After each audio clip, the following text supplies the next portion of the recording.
Okay, hello everyone, and welcome to the Intellectual Saviors of Wrestling. We are your hosts, the Master of the Brain Damage, Martin. and the one and only Sam H. And this is episode 3 of The Finishing Touch, looking back at some historic endings of specific matches in WWE history. And we've got another corker of a match for you today, going back 5 years, July 2011. Chicago, Illinois. Money in the Bank, 2011. CM Punk's crowning achievement. CM Punk versus John Cena. Wow.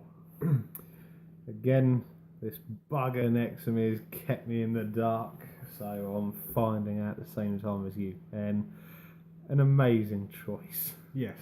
See, this match I loved. Just the build up to it, the match itself. A little brief rundown of the story, as some of you might not be aware. CM Punk's contract was running out, and his contract ended the day after Money in the Bank, at midnight on that day. Yeah. At times it also has a slight feel of Austin versus McMahon, because you had CM Punk going at Vince McMahon more verbally than physically, but yeah, he was basically threatening to do, well, not exactly what Bret Hart was threatening, but he was going to walk away with the title. Yep, that was his plan. He was going to leave the company with the WWE title, leave the company without a title. And at the time, you didn't know if he was being serious or not, because it was that real. This angle gained mainstream media attention, because no one knew if it was actually fake or not. Yeah, I mean, as we later found out, it all was legit. His contract genuinely was running out with the company. I'm not sure quite on the actual dates, whether they were accurate or not, but there was some truth to the storyline that they was playing on the screen. Yeah, see, this angle got very personal very quickly. And with it being in CM Punk's hometown, he was going to have favourable support. And he did. I've never seen a crowd in Chicago be that vocal for one guy. Yeah, I mean, we all know by now Cena gets very mixed reactions. Don't know if it topped it, but the only time I can remember Cena being booed that badly was ECW One Night Stand. Yeah, the second ECW event. Yeah, I don't quite think Chicago topped that. But it was that bad. Cena was booed so badly he didn't even salute the crowd when he came out. No, well, you know, at the end of the day, the guy's not stupid. He knew the whole crowd were behind his opponent. Yeah. No one was interested in seeing him win. You see, this is one of the rare John Cena matches that I just loved. Yeah, and not to mention, it was the start of what we would later find as one of the greatest title reigns in a long time. Well, yeah, he had a brief period of losing it and then winning it back. But then, yeah, he did go on I think it was either the 4th or 5th longest WWE title run in history. Yeah, I mean, who knows, down the line maybe, but the next 20 years I can't see, well, I'd go even as far as 50 years. I can't see anyone beating the actual record. I mean, I believe it's Bruno Sammartino that's got that record. And he has. Well, it's in the thousands. Yeah, he held it for many years. But back then they had no pay-per-views. And it was simply defended on TV every couple of weeks. Yeah, and not to mention it was more going to different companies and that back then rather than it being defended in just one company. But no, back to the Money in the Bank match. Everything about this match just worked. You were on the edge of your seat. You didn't know which way it was going to go. Yeah, I mean, obviously the main thing going through my head was surely Vince isn't gonna let this actually happen, you know. He's gonna find a way to outsmart Punk somehow. You see, and just as it looked like Punk was gonna win, Vince came out with John Laurinaitis, Executive Vice President. And it looked like Vince was going to try and do the Montreal screw job again. He told the timekeeper to ring the bell. Yeah. And Cena came out, got out the ring, and I don't know. His one character trait actually turned against him because he stopped Laurinaitis ringing the bell. In fact, I believe he knocked him out. He did. Knocked Big Johnny right in his ass. Walked back into the ring, and Cena went night-night. Yeah. Then, well, to our sheer amazement, give or take, CM Punk had won the title and he was walking away from the company with their title. Yeah. I mean, I was flipping out at this point. This is one of those rare mark-out moments where I lost my mind. I was going, yes, he's done it, cheering. And then Vince runs over to the headset, puts the headset on and goes, get Del Rio out here. Get Del Rio with the briefcase that he had won earlier in the evening. And you're like, oh, no. They've just done this brilliant ending and they're going to screw it over by having Del Rio come out and cash it in. But as we know now, it didn't quite happen that way. Nope. Del Rio took a kick to the head, dropped the briefcase, and Punk ran out and jumped over the barricade. And escaped through the audience and ran out of the building, literally. One of the last moments of that pay-per-view was Punk blowing Vince McMahon a kiss. Yeah.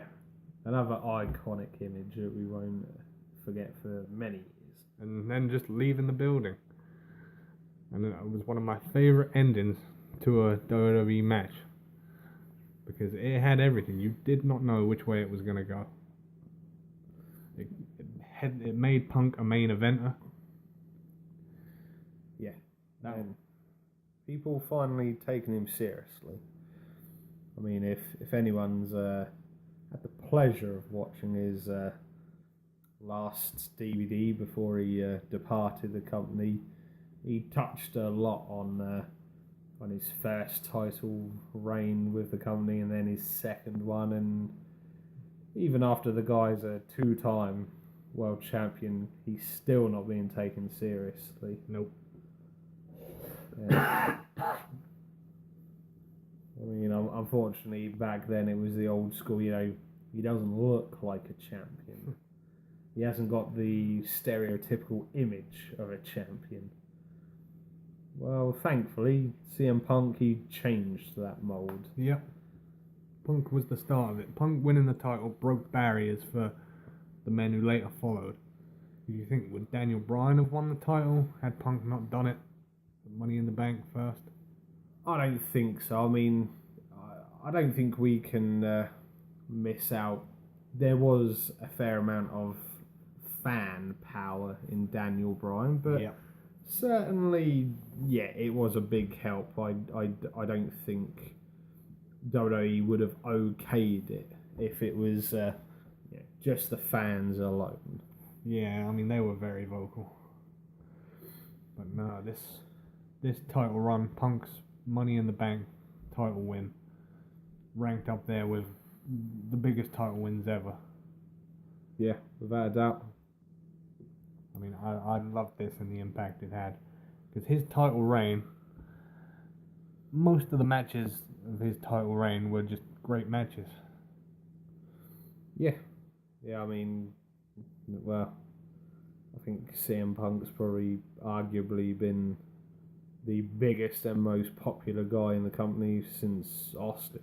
Yeah, at that point, his merchandise sold out Cena's on a regular basis. Yeah. Because he came out that night wearing his new white Best in the World shirt.